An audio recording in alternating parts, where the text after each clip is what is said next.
Magandang gabi mga troops. Ito na yung ating pangsalo sa ating langis. Kasi magpapalit tayo ngayon. At ito. At kakamayin ko na lang para imekos-mekos, no?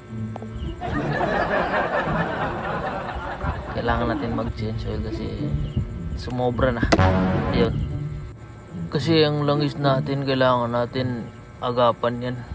Dahil yan yung pinakaiingatan natin sa ating motor, dahil napakamahal ang mga pyesa na nasa loob at kailangan lagi bago. Bago rin yung natin, yung langis natin. At ito, kailangan natin sungkitin dahil alam niyo naman yung langis makapit sa kamay yan. Kaya sungkitin muna natin para patuyuin. At mamaya babalikan natin to. Mga ilang oras natin patutuluin yung langis para solid. At ito mga drops ang ating gamit na langis. Shell Advance 10W40 EX7 at may kasama na rin oil filter. At dito makikita mo yung legit mga drops. Pag tinanggal mo to, may makikita kang dyan, dahil legit naman to kasi sa Shell ko mismo binili, di ba? Okay. At pag bumili kayo ng langis sa Shell mismo kayo bumili dahil may points pa at sigurado na legit yung mabibili nyo, di ba? Yon. At ito mga ilang minuto may tumutulo pa rin. Maya natin babalikan, mga ilang oras pa tutuluin para solid yung pagkatulo ng langis para maubos. At mamaya natin bubuksan yung ating oil filter at magpapalit din tayo ng oil filter, At ito lang mga troops ang gamit kong tools. Ito lang yung baon kong tool, dahil yan lang yung pantanggal natin sa sa may bolt ng para makapag-change oil. 2,000 years later.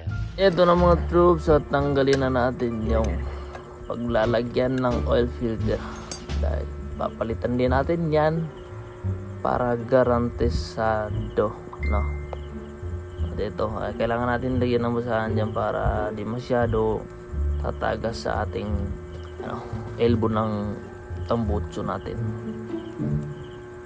Dito tanggalin na natin yung mga bolt, para baklasin at palitan natin na yung ito, grabe tsura ng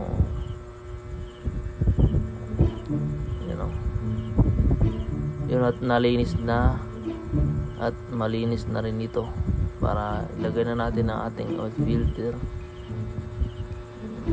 Ito mga troops, alas 3 ng madaling araw, umaga na.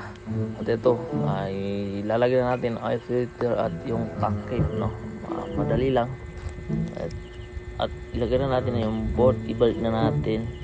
At kung higpitan natin mga troops, kailangan na yung sakto lang, di gaano mahigpit, dahil madaling masira yung na yan. Okay lang sana kung masisira yung bolt.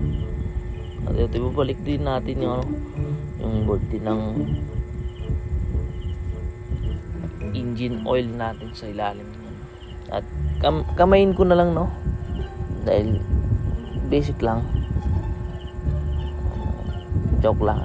Gagamitan din natin ng tools, 19mm. Sakto lang yung pag-igpit dito mga troops.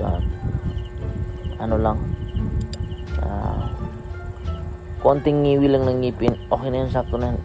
Eto na, isasali na natin yung langis na Shell Advance.